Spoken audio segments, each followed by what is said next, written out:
नमस्कार दोस्तों, आज के इस वीडियो में हम जानेंगे पुल्लिंग और स्त्रीलिंग के बारे में।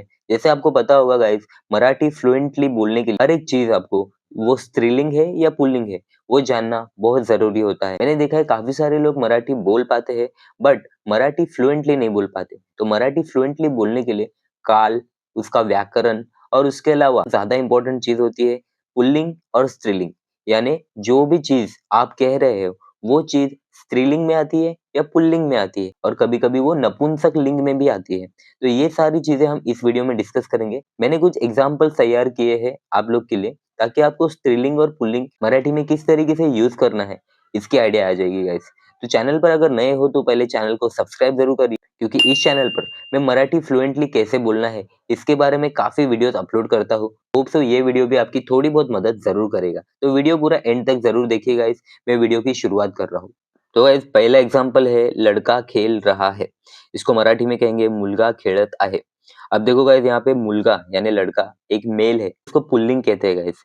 ठीक है, अगर यहीं पे लड़की खेल रही है ऐसा होता तो मुलगा की जगह पे मुलगी यूज होता। ठीक है, लड़का यानी मुलगा, लड़की यानी मुलगी। ओके, तो लड़का खेल रहा है यानी मुलगा खेलत आहे। खेल रहा है को खेलत आहे। ठीक है, नेक्स्ट लाइन है पिताजी दफ्तर गए हैं।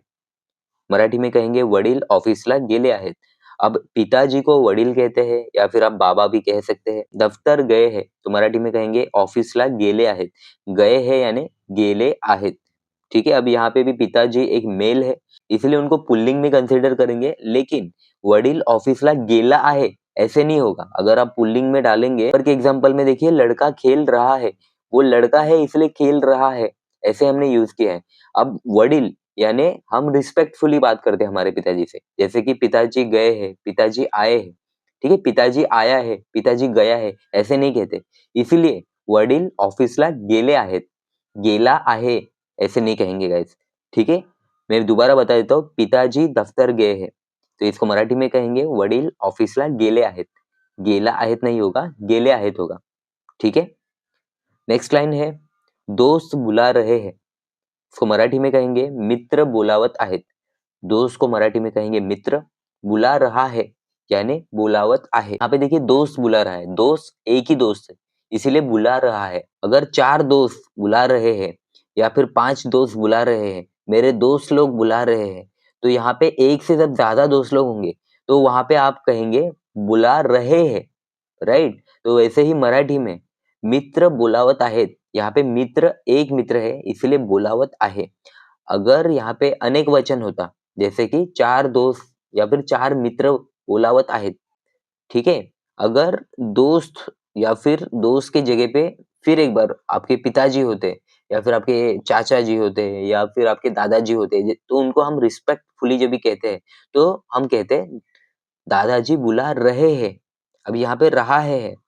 ठीक है, तो वैसे ही मित्र बोलावत आहेत, मित्र की जगह पे अगर वडील होते तो होता वडील बोलावत आहेत। आहे नहीं होता, आहेत होता। ठीक है, आप थोड़ा ध्यान से समझना इस चीज को गाइस। मराठी में मित्र बोलावत आहे क्योंकि मित्र एक हमारे एज का है इसलिए मित्र बोलावत आहे। अगर मित्र की जगह पे कोई भी रिस्पेक्टेड पर्सन होते, वहां पे हम आहे यूज नहीं करेंगे, आहेत ये यूज करेंगे।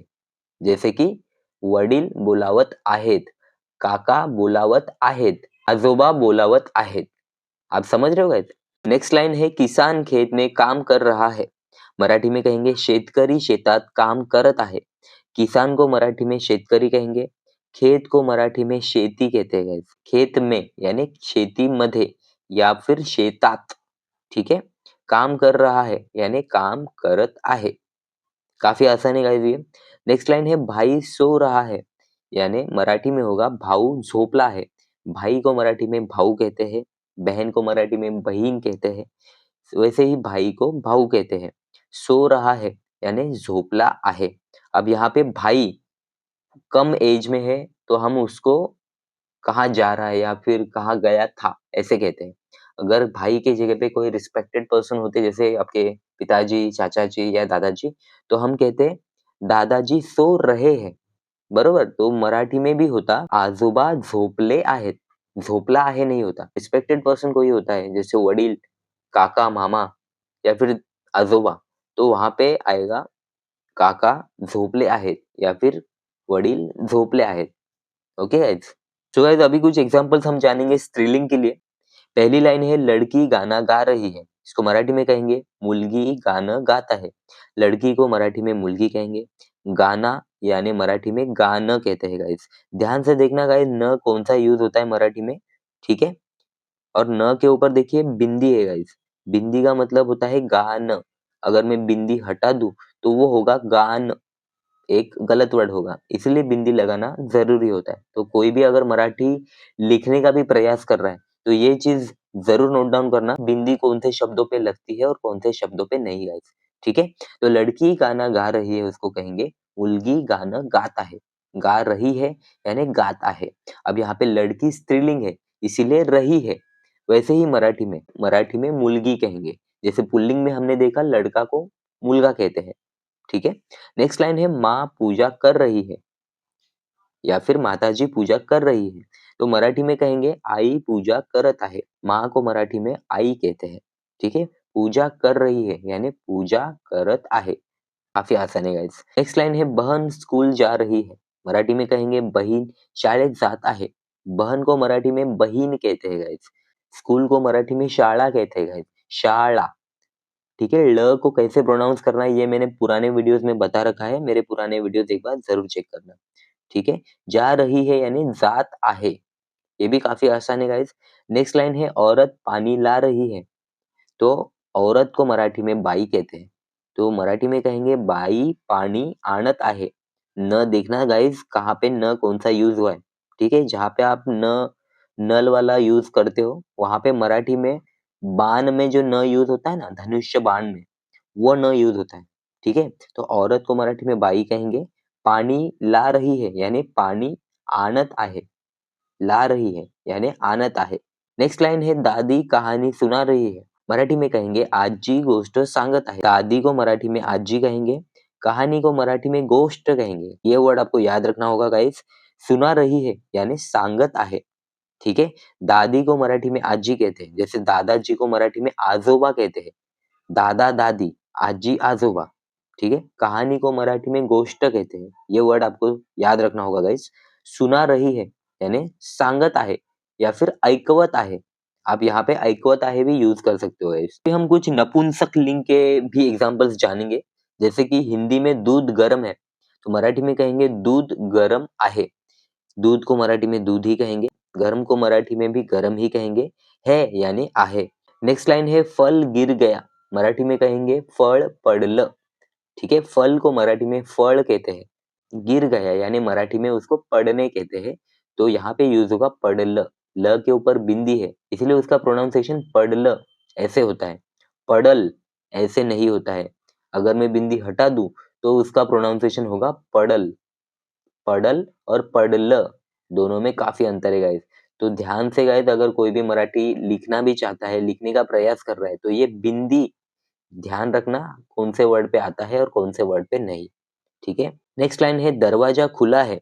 मराठी में कहेंगे दरवाजा उघडा आहे। देखिए गाइस हिंदी में दरवाजा कहेंगे, मराठी में दरवाजा कहेंगे। जा और जा काफी अंतर है गाइस। प्रोनाउंस करने के समय ध्यान से प्रोनाउंस करना। हिंदी में दरवाजा खोलो या फिर दरवाजा बंद करो, लेकिन मराठी में दरवाजा नहीं होता, दरवाजा होता है। जैसे दरवाजा बंद करा, दरवाजा खोला, ठीक है। तो याद रखना गाइस हिंदी में दरवाजा होता है, मराठी में दरवाजा होता है।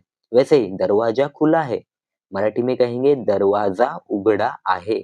खुला यानी उघडा, ठीक है। नेक्स्ट लाइन है कमरा साफ है। मराठी में कहेंगे खोली स्वच्छ आहे। कमरा यानी मराठी में खोली होता है गाइस। ये वर्ड आपको याद रखना होगा। ये वर्ड आपने सुना भी होगा शायद, ठीक है। साफ है यानी स्वच्छ आहे। स्वच्छ भी वर्ड आपने कई बार सुना भी होगा और आप भी यूज करते गाइस। तो ये लाइन काफी आसान है। कमरा साफ है यानी खोली स्वच्छ आहे। नेक्स्ट लाइन है किताब नई है। तो मराठी में कहेंगे पुस्तक नवीन आहे। किताब को मराठी में पुस्तक कहते हैं। ये भी वर्ड आपने सुना होगा। नई है यानी नवीन आहे। नई को मराठी में नवीन कहते हैं। जैसे पुरानी को जुनी कहते हैं, वैसे ही नई को नवीन कहते हैं।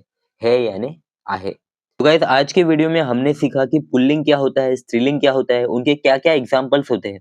अगर आप रोज थोड़े-थोड़े शब्द, वाक्य और लिंग प्रैक्टिस करोगे, तो मराठी आपके लिए बिल्कुल सिंपल हो जाएगी। वीडियो पसंद आया तो जरूर लाइक करना, मराठी और हिंदी लर्निंग के लिए चैनल को सब्सक्राइब जरूर करना और इस वीडियो को अपने दोस्तों के साथ शेयर जरूर करना जो मराठी सीखना चाहता है। कमेंट में लिखो आपको सबसे ज्यादा कौन सा पार्ट ईजी लगा, पुल्लिंग, स्त्रीलिंग या फिर सेंटेंस प्रैक्टिस। मैंने अपना इंस्टाग्राम आईडी डिस्क्रिप्शन में डाल दिया है, वहां पे जाके मुझे फॉलो जरूर करिए और मिलते हैं नेक्स्ट वीडियो में एक और नई मराठी लर्निंग क्लास के साथ। तब तक के लिए जय महाराष्ट्र।